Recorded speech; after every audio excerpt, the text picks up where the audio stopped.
let's just get, you know, like a nice vista. There we go. Hashtag disrespect. I don't know, I like that one. I want that to be written on my tombstone. Hey, how you doing? Get the fuck out! Come on, hit me! Get the fuck out!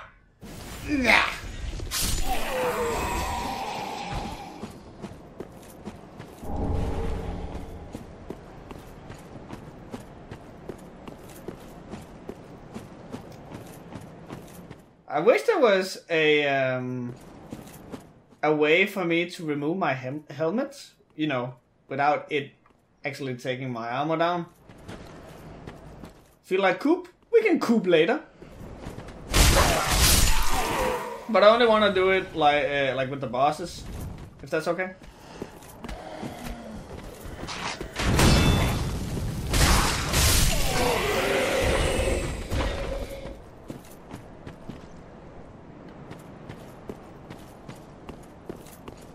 Like, I want to transmog my helmet away. Okay, let's go in here and check out what's really happening, what's really going on.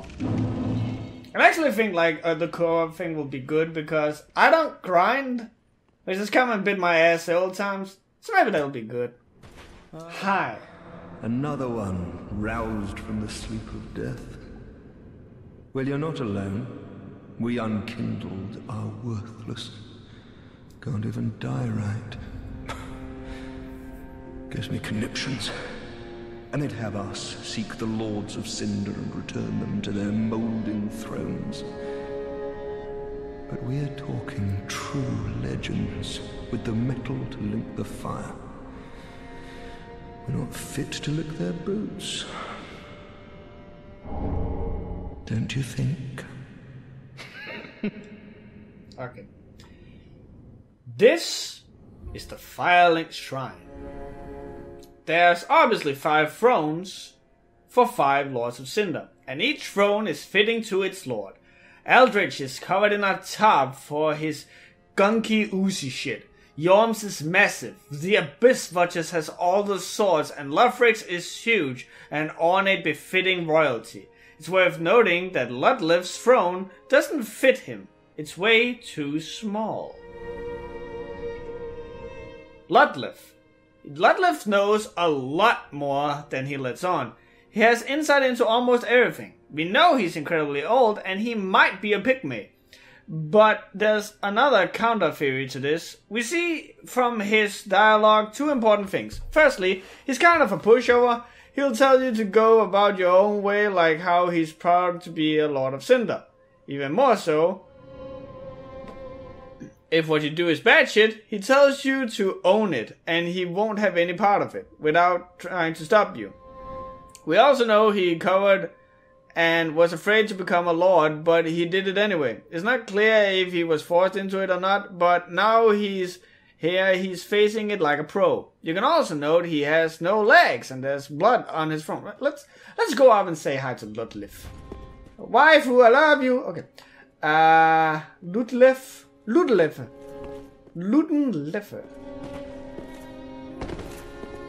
There he is. Lastly, counter theory to him being a pygmy, and this is just an interesting tidbit thought.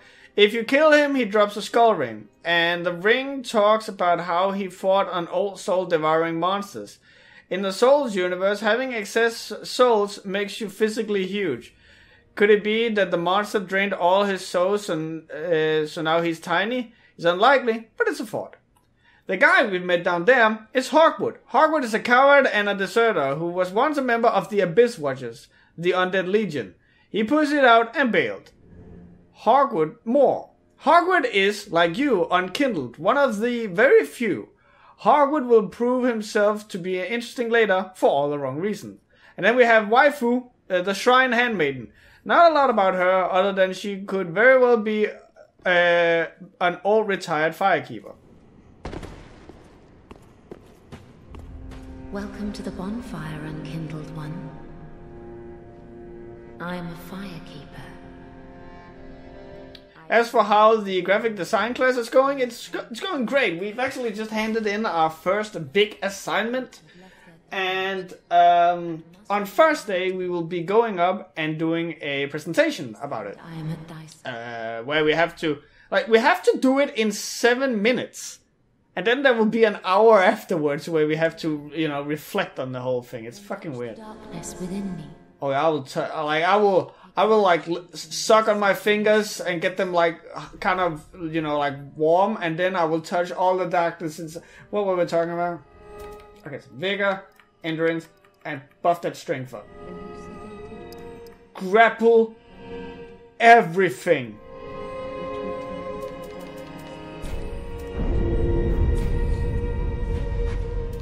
Farewell me. Fuck up.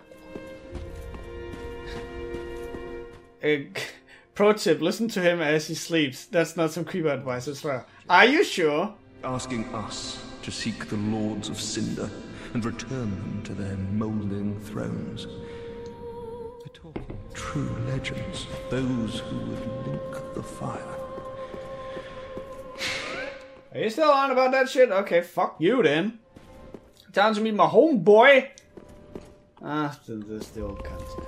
And time to meet our homeboy, Andre. Andre is old as fuck, likely one of the oldest beings in the entire Dark Souls universe. Giving him the Giant's Call will confirm him to be the same Andre from Dark Souls 1. When given the Profane Call, however, Andrew will not be happy with having the darkness of the call and will say, "Your fight is for the flame and your fellow kin, just like mine," implying he's not kin of you. If you're not kin and he hates darkness, this is a good implication that Andre is a god. Look at those muscles! Only a god can wield muscles like that. Well, a newcomer, I see. I am Andre. I serve at this shrine as a humble smith, forging weapons. You're in search of the Lords of Cinder, I trust. A toilsome journey, I wager. Let me... I am... Oh. Okay. Zip it! Okay. A pleasure to make thine acquaintance, Ashen One. I am but a humble handmaid of the shrine. Weapons, armor, trinkets, and spells. Oh, this is the shrine handmaid. Sorry, I was talking about her like she was the wife over there. And yes, I'm undead too, but not so charitable as to give my goods away. Ashen One. Literally, Andre is a god kin to Gwyn. Fuck though, the gods were pussies and died. Andre is Andre.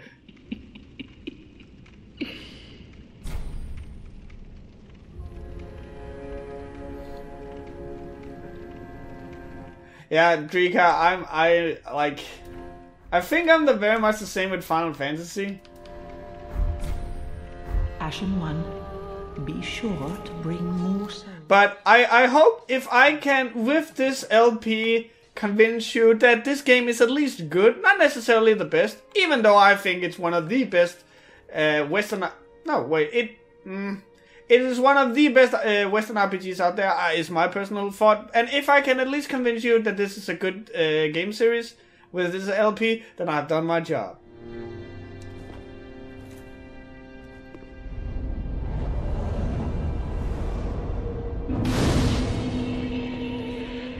And yeah, Skyrim was great when it came out, but now with all the ports and something, you kind of see that Skyrim hasn't really aged well.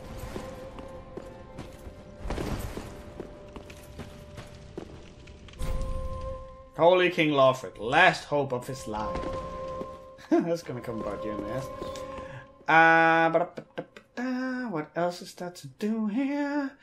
The Firekeeper herself. She's just a Firekeeper, unfortunately. A Firekeeper is a massive font of darkness. She is, like the other Firekeepers, infused with a shit ton of humanity and darkness. It's their job to keep their respective bond... I hate it when you write something while I'm reading it, Alice. It's a job to keep the respective bonfires lit above all else. At some point, it became common for firekeepers to be blinded, to have their eyes taken away, to keep the truth obfuscated from them. This too will be important later. More on the firekeeper. If you ever check out the description of her robe, the standard firekeeper uniform, it'll tell you that the firekeepers were robbed of light. We know with certainty that this is talking about how they had their eyes taken.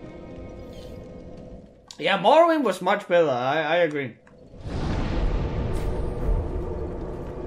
I think, like, there's a certain sense of wonder with like the Elder Scrolls games, like the first time you get like set loose from. You're right. Holy shit! I called Dark Souls a Western RPG.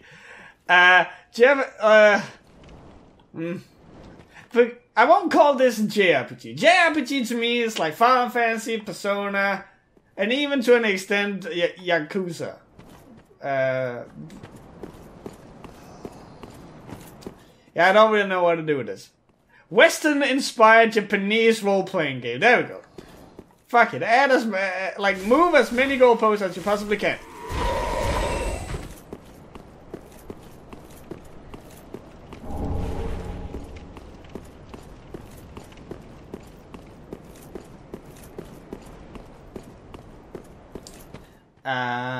Isn't that a dog here?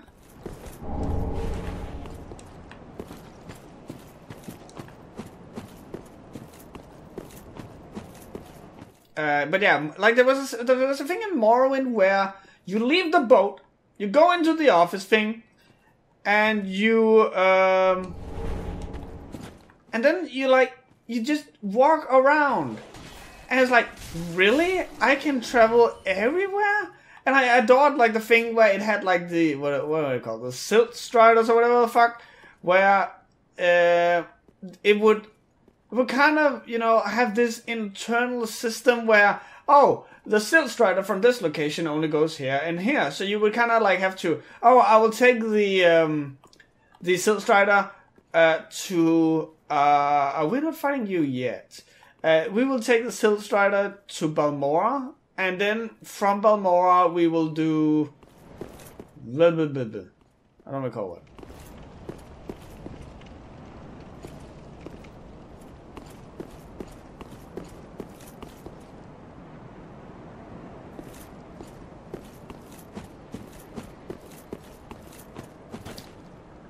I think there was a way for me to get up there. I just don't recall. It was some thing where you like run and you jump, and but I can't for the life of me remember how.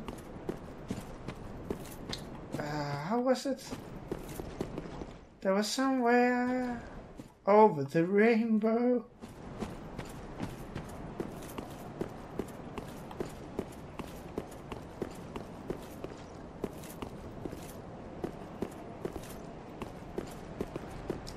A true Morrowind player will know how... Oh my god, this pisses me off. A true Morrowind player knows the feeling when you're walking around outside and all of a sudden an elf just falls down from the sky because he had boots on that made him jump like 5,000 miles up in the air.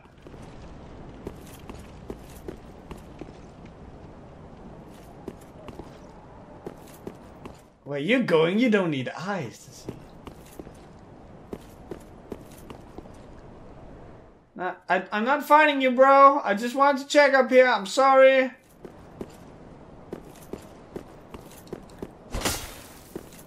I remembered. Oh yeah, was it scrolls? Sorry. Wasn't there a secret somewhere? I know there's something where you can like kind of sequence break it, but I don't recall what. We need to get up there.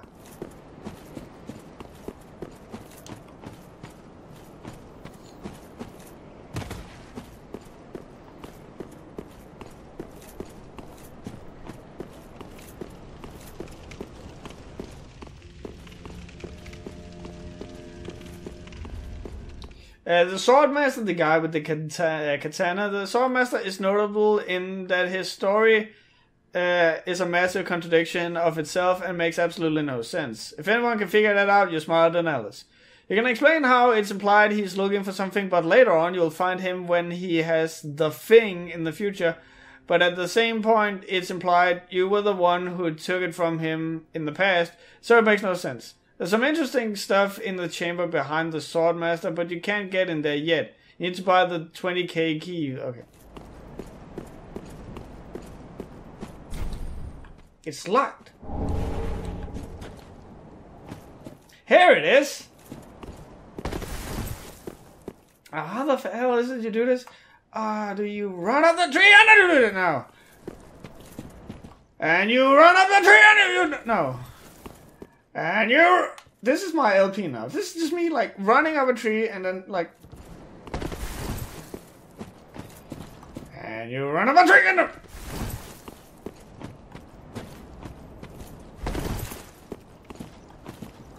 And you run up a tree! Rub-a-dub-a-dub-a-dub-a-dub! Rub-a-dub-a-dub! Rub-a-dub! Shigga-ligga-bub-a-doo! Have they patched it? Hugga-digga-doo! Shamu!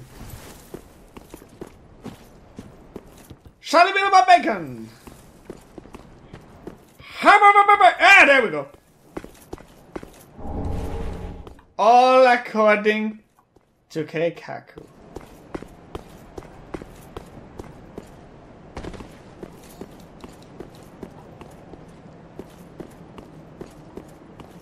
Isn't there a ladder I can push down? Am I misremembering it? I could swear there's a ladder somewhere.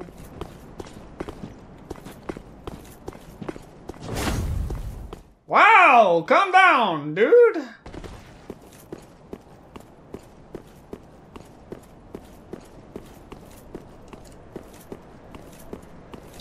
Dip-bap-a-dip-bap-boo.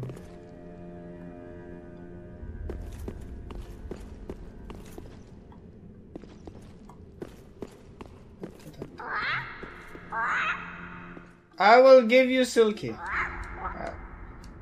Don't touch that pickled pea! Don't touch that pum-pa-rum! Don't touch that pickled pea! Don't touch that pum-pa-rum!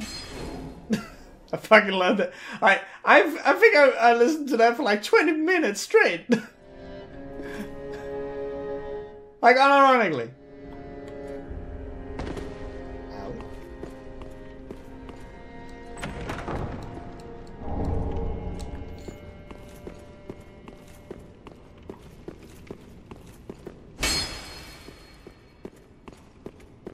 I wonder if that'll be like the music for this LP. It's just like the intro music is just, don't touch that pickle pea. Don't touch that pom-pom. Oh, let me, yeah, okay, fine. Let's equip the ring.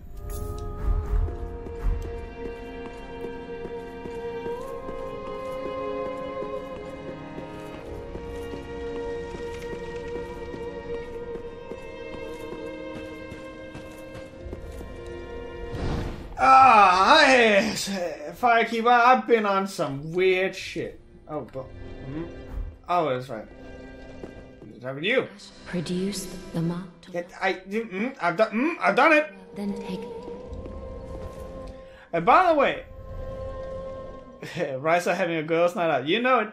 Alice, by the way, I will need your help to get, you know, like, that kind of difficult ending to get. The usurper ending or whatever the fuck. The one where I have to talk with everyone and get like the dankness and all that shit. Because I never got that.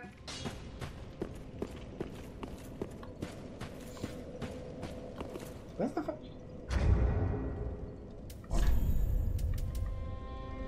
Increases usages of Essus flasks.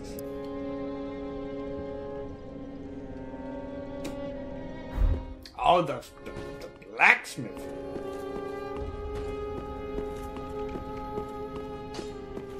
Morrowind for me, music start. Oh my god, so perfect. Oh yeah, I remember the theme for Morrowind. That was stellar. Also, I don't use like the thing. I just hit stuff like no. I'm like Alex. No Hadoukens, just hit. No, fuck that. That's what I want on my tombstone. Just no technique, just hit.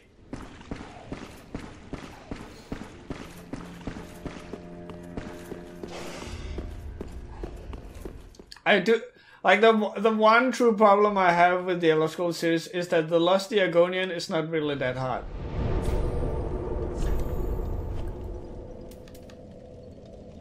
Is it Udex or Ludex?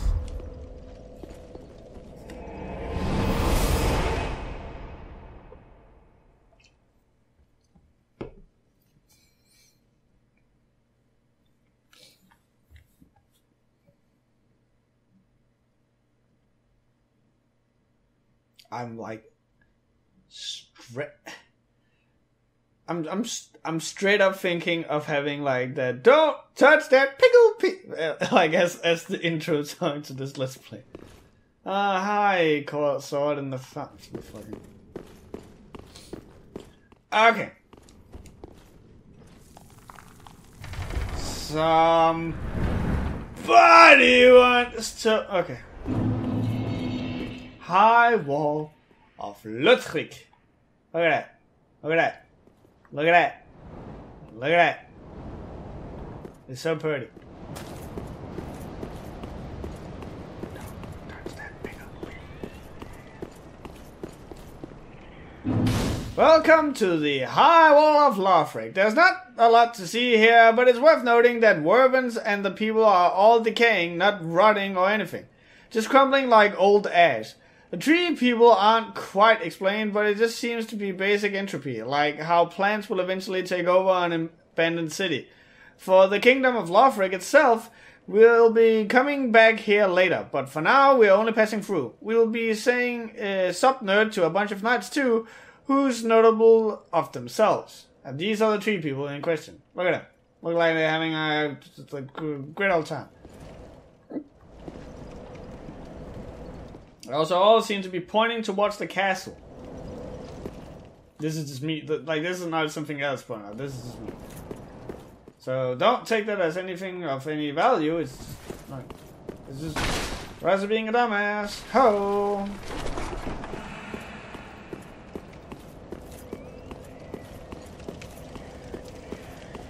I don't recall which one is the right way, so we will go this way. See what happens. How are y'all doing? Whoop. Oh no.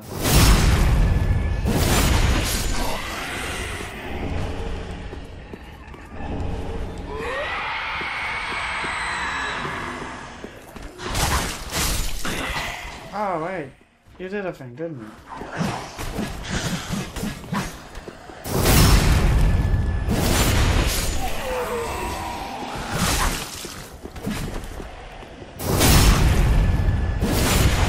Okay, that went well.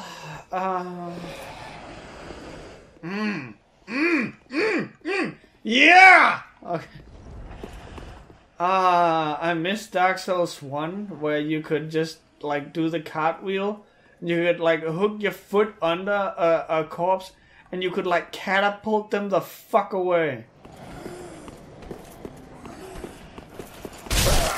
Oh, no, I don't. So if that guy gets to like do the Screamlord thing, these guys will become super hostile. Which I also think will happen if I start hitting that dragon. But who will help me? That's stupid.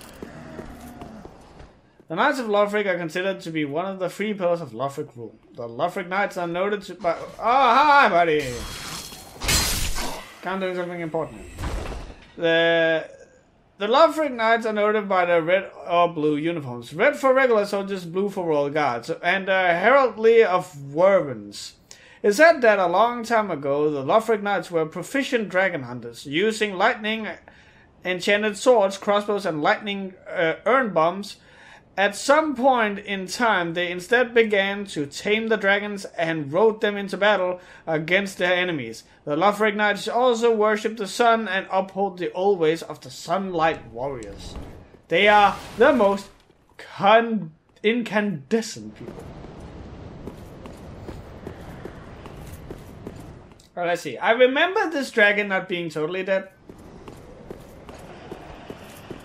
Am I wrong? I'm wrong.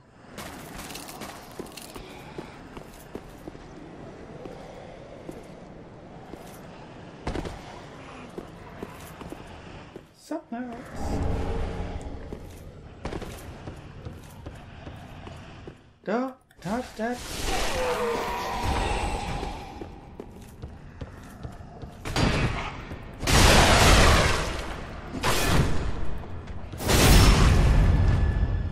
There we are!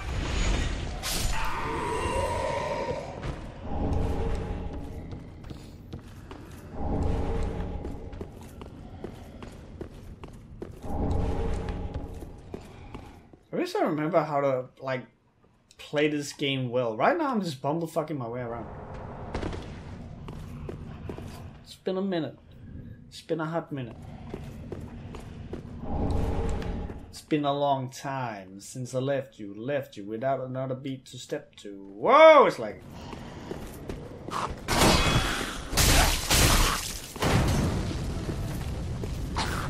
Asshole.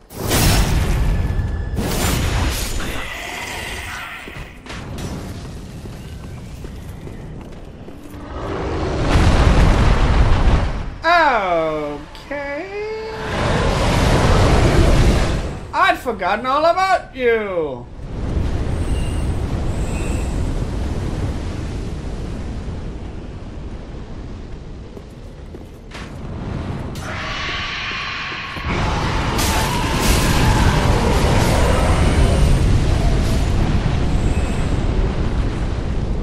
How the hell is it that I...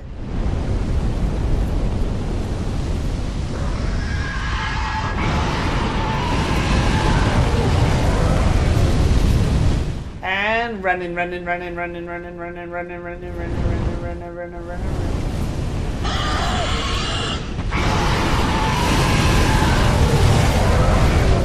did it.